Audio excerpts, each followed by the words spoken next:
Recently, life has felt pretty intense. And I mean that in a good way. I know it may sound a little somber, it's more of a reflective tone. I'm trying to be a little more casual with this one. But yes, I've had moments of success, moments of failure, and a lot of it is self-imposed. I've created deadlines. I've been improving on many skills at once, going more hardcore on learning art, animation, learning Japanese, taking care of my health through eating, through exercise. And it sounds a bit silly, but I'm also working on actually getting a good singing voice going, and my speech with my intonation, script writing. Most of the scripts I do for the videos are kind of ad-libbed. I don't really write anything down. I rather speak into the mic until I get the point I want to get across, and then I cut out whenever I pause, or I re-record if I like the line but I just want to get a different tone on it. So I'm working on getting the mind-to-mouth connection.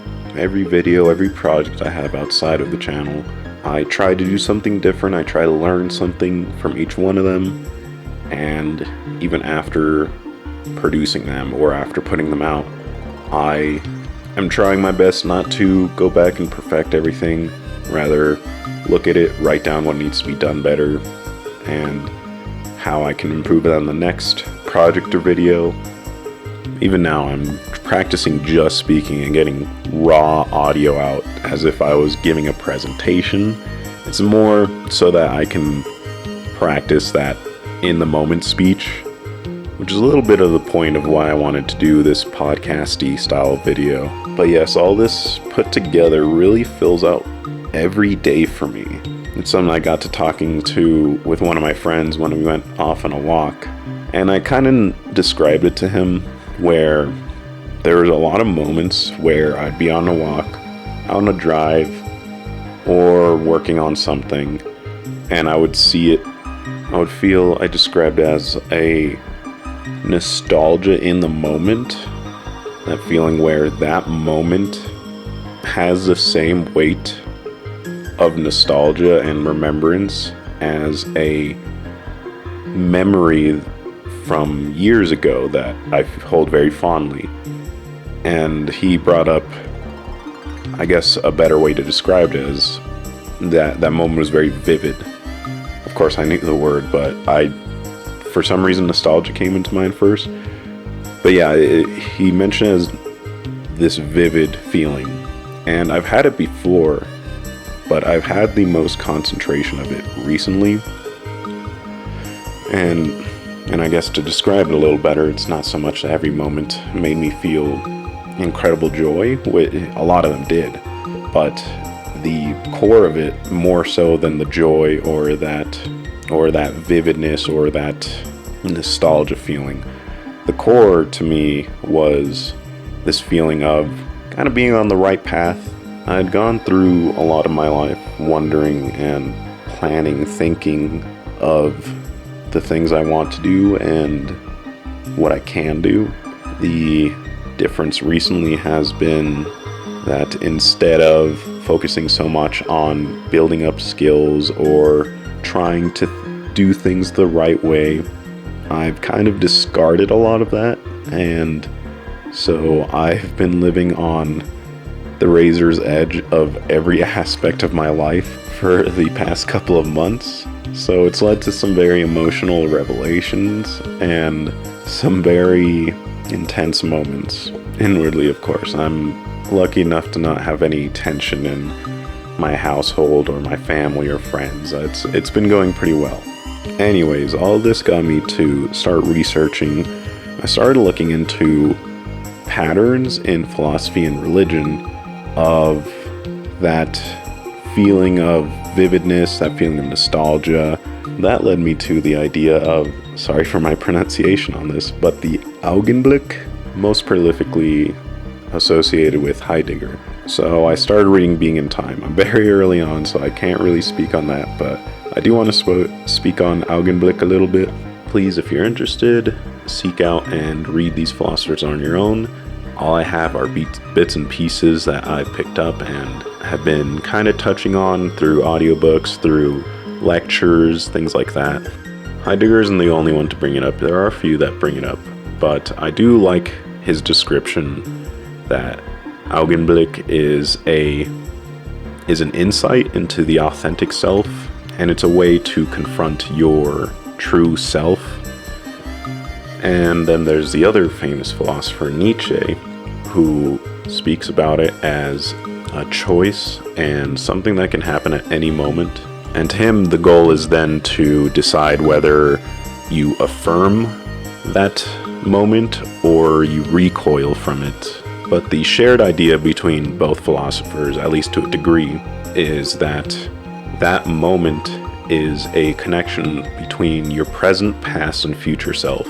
And I get how that can maybe sound scary to some, or maybe you're lost and you've never felt that feeling before, or you're chasing that feeling right now, you're searching for some kind of purpose. The important thing, in my opinion, is not that you felt it before. It's whether you can create the moment for it and what you do with that moment. Heidegger explains that to put yourself in a situation to create those moments, it's to be very resolute about your life. He mentions to fuse your future and past into a decisive present, puts a lot of importance onto deciding things, while Nietzsche invites people to challenge themselves, to making harder goals, higher standards, more responsibility. And I can personally say that these things have lined up a lot with how I've found these moments for myself. It was through self-challenging, self-discipline, and through me discarding the part of myself that was trying to figure out a middle line between myself and the world, whereas now I'm just trying to be fully myself. There's a few kind of self-mantras and quotes that I always go back to and pull up, at least in this moment. In the past, I haven't really lived by them. But yes, recently, the quotes that have kind of inspired me to keep going and strive for higher heights like I have been are things like, to obtain something of equal value must be lost, which is a Full Metal Alchemist quote, but it's teaching me that I do have to put things on the line to get what I want. I can't just coast and expect things to happen to me. The next one is something I've more so just told myself to help me reframe things, because maybe in the future I'll talk about or make another podcast on how powerful reframing can be, possibly next month. But I tell myself, love what you do, even if you hate doing it. I can probably word that better at some point, because it's not as intense as it sounds. It's not like you have to do things you hate, but I mean it more so that you can really change anything you're doing into a warrior's mindset if you're the type of person who wants that. I mean, you can always change warrior's path for X, like a variable. I want to have the jester's path. I want to be dope as hell or whatever the fuck it is. But even if you're doing something mundane, if you're going to college and you fucking hate it, if you work at a Walmart, if you work at just somewhere miserable, you don't have to treat that as, even if where you're at feels miserable or what you're doing feels miserable, you are the differentiating factor. If what you're doing or where you're at feels miserable, you don't have to be miserable. You can change that as, I am climbing a mountain to do what I want to do. I am overcoming being a cashier so that I can pursue my art. I'm overcoming these dumb academics, and through those frustrations, I'm able to make deep connections with the people around me. But going back to the quotes on this last one, possibly the most impactful one of this phase of my life that I've been keeping in mind day after day is Nietzsche's, "One must still have chaos in oneself to be able to give birth to a dancing star." It goes back to something I've told my friends once, where I believe the natural state of man is to be tweaking. But the idea to me is to be able to break the shackles that one puts onto themselves, you'd be surprised how many limitations are things you're doing to yourself rather than what others are doing to you. Even if you're in a really hard situation, most of the time on reflections, or if you look back, it's things that you stopped yourself from doing out of a fear or out of a thought that something is stopping you, the invisible wall that you put on yourself. And that invisible wall is what's stopping you from feeling these moments of Augenblick, or stopping you from pursuing your true self. I recently just watched the movie All You Need Is Kill from one of my favorite studios ever, Studio 4C, but it couldn't have come out in better timing. I love that film. I watched it with a friend. It was very timely for what I'm talking about. I won't go into too much detail because I'd rather you guys go out and watch it for yourselves and see what I mean and get a movie to kind of coincide with things I'm talking about so that maybe you can come to your own revelation from it. But the movie is a good example of how to break out of the day-to-day and to break out of the life that you don't want to live. It's not the dramatic things that change your life.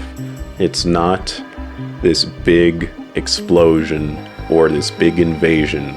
It's the things that you build up that will lead to a revelation. You just gotta keep packing that camel until you finally get that straw that breaks its back.